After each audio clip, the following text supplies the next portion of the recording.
For so long, I found peace in your vibes. I've been quiet for too long.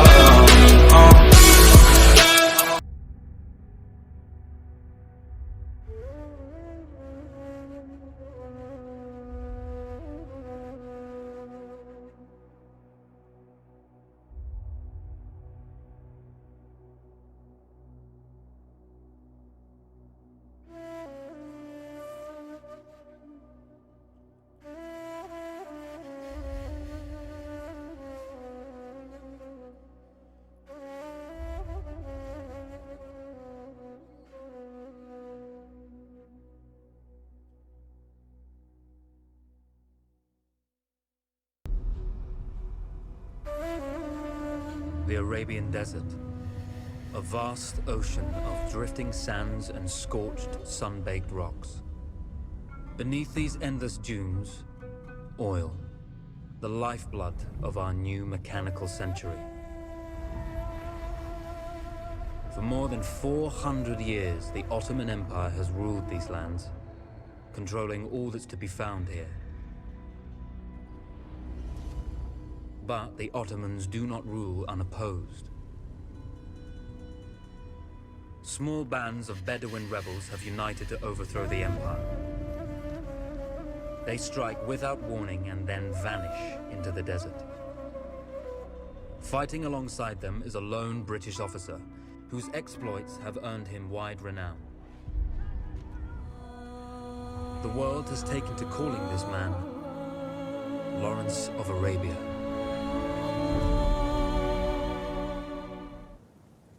In the desert, you rely on good planning, but you also hope for a dash of luck. And luck was with us when we learned of a recently derailed Ottoman train carrying a most interesting piece of cargo. A small patrol had joined the Ottomans who survived the crash. Together, they guarded the wreckage and waited for reinforcements.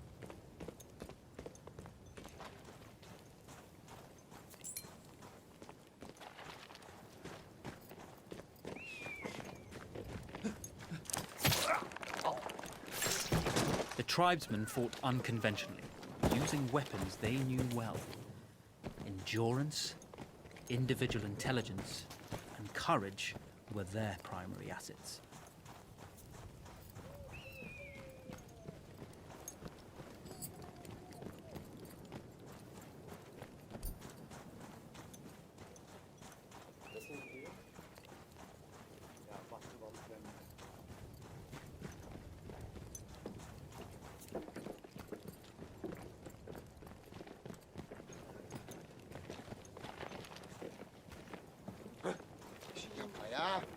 Tekrar gayipten sesler mi işittin birader?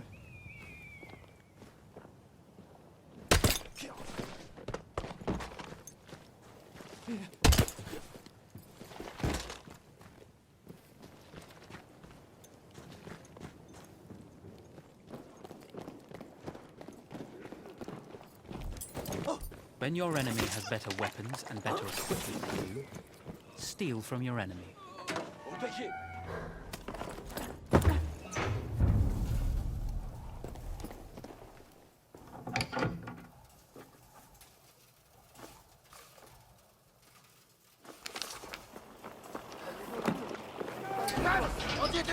Come out!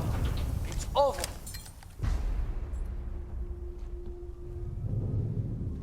Well, you did not think we would be fast enough to catch you here, did you? Lawrence of Arabia.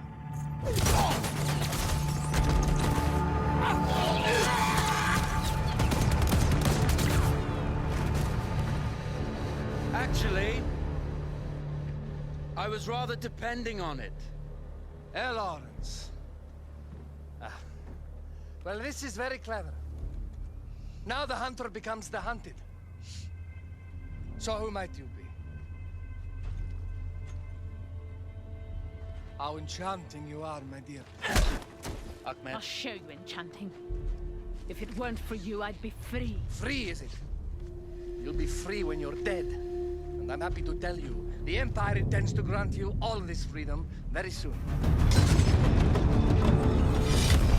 Even now, An engine of destruction scours this desert, obliterating your allies, your families, your homes. Soon there will be nowhere to run. Nowhere to hide. Soon all that you know, and all that you love, will be ashes. You will all be free to die. Oh. Ah, you animal! Zara.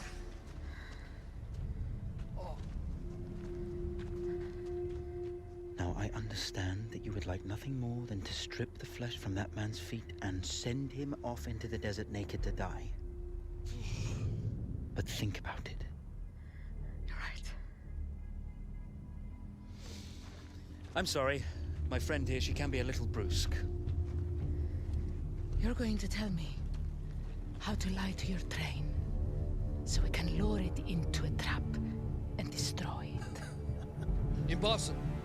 To even begin to talk to that train, you would need an entire book of communication codes. Oh, like this one, you mean? You can never stop the progress of machines.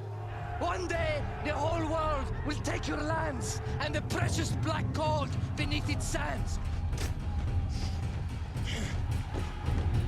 We shall see, my friend.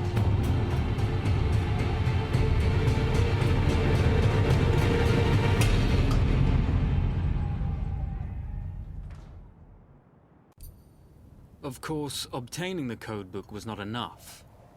To destroy this Iron Dragon, this Canavar, as the Ottomans had named it, we had to send it 3 encrypted messages telling it to stand down. There were Ottoman outposts scattered along the railroad tracks. The commanders there carried high-priority message capsules. We had to use those to send our orders. Infiltrating the village wouldn't be easy. A full detachment of Ottoman soldiers had occupied it. The Ottomans had chosen an isolated location for their desert outpost. It seemed lightly defended. It was also well stocked with arms and equipment. The ancient ruins were all that remained of a civilization now lost to time. The Ottoman Empire brought in the modern world with a host of armored vehicles and field guns. 3 commanders to eliminate, 3 personal message capsules to be stolen, and then sent with our false orders. How Zara tackled this dangerous and audacious mission was up to her.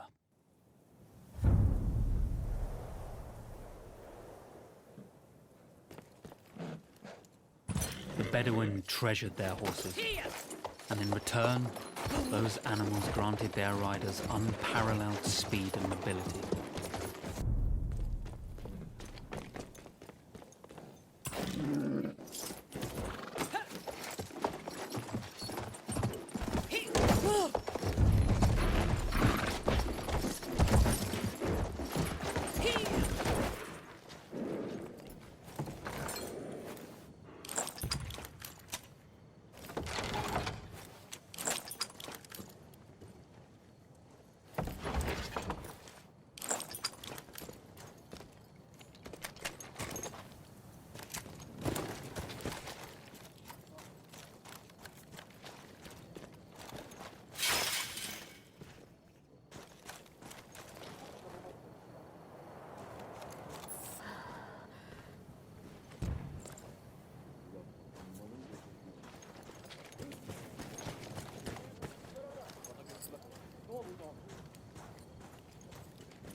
A single order.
A single order wouldn't be enough. Ottoman protocol required the message to be received in triplicate before the train would acknowledge it as genuine.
Bu neydi lan?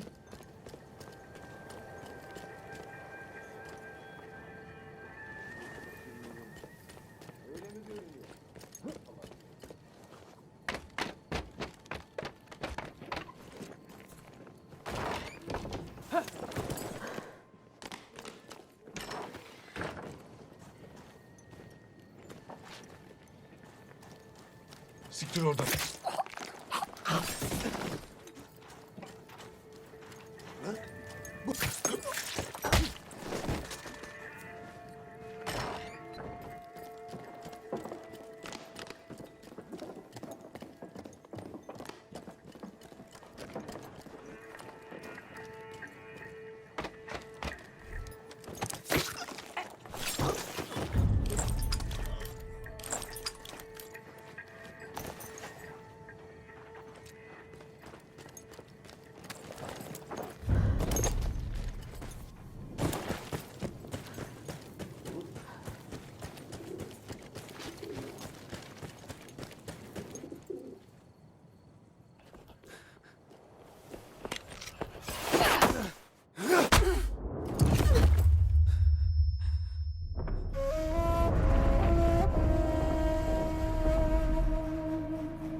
Although you see, the message had already been sent, my dear.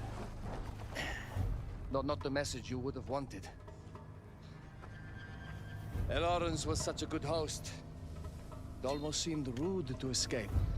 I made sure to note the location of Lawrence's camp, of course. Which means the train knows too. Twice, you told that train everything was clear. But I told it exactly where to attack.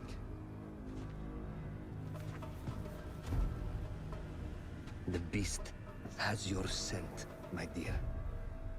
And it's coming to slaughter you and your little band of rebels.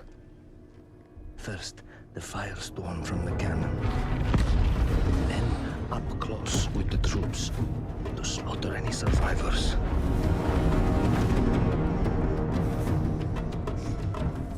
The legend of Lawrence of Arabia dies tonight.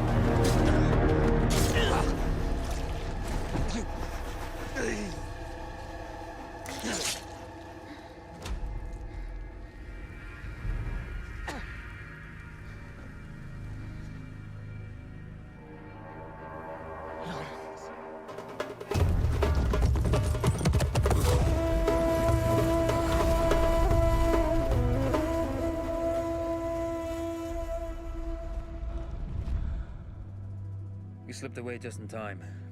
Tilkitchi was a fool to think we'd ever stay after he escaped. The carnival won't stop hunting us. No, it won't. Let me think. The train's coming a long way. So it'll have to stop to take on water. That's where we strike. Agreed. I'll deal with any sentries, then rig explosives on the track. Yes, and I'll rally our fighters. When I blow the lines, the train will be trapped. So when you hear the blast, you need to attack them with everything you have. It's good. But you know that there's a chance the men may not come. You may set off those explosives and find you're out there all alone. You know that. I guess I won't know either way until I set it off.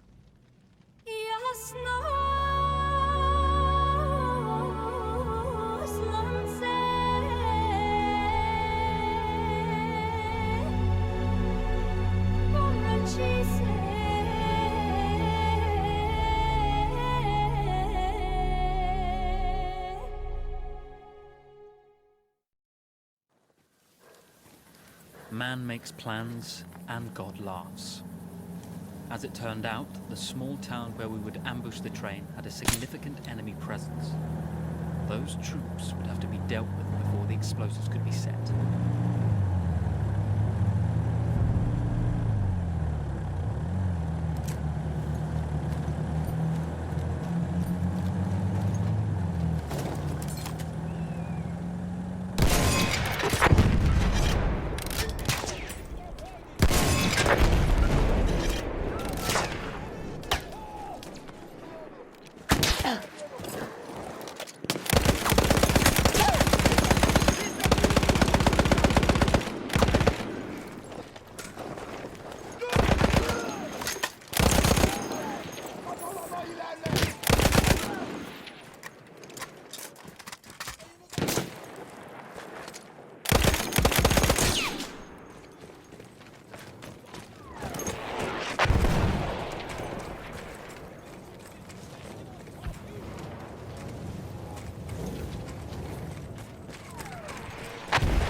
alıyorsun? Geberme vakti geldi!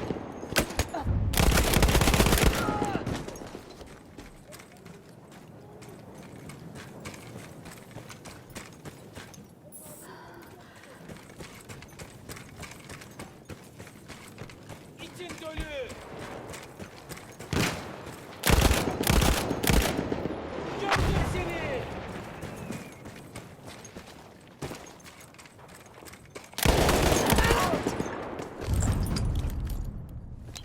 Once Zara secured the town, the trap could be set for the arriving train.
Vengeance can be a sweet or bitter brew.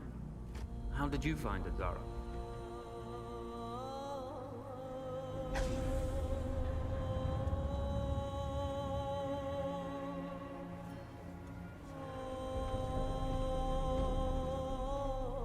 And you're right, we do need to think bigger, act bigger.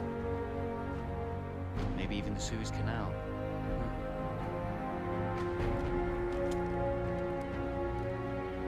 Tell me, what do you know about battleships?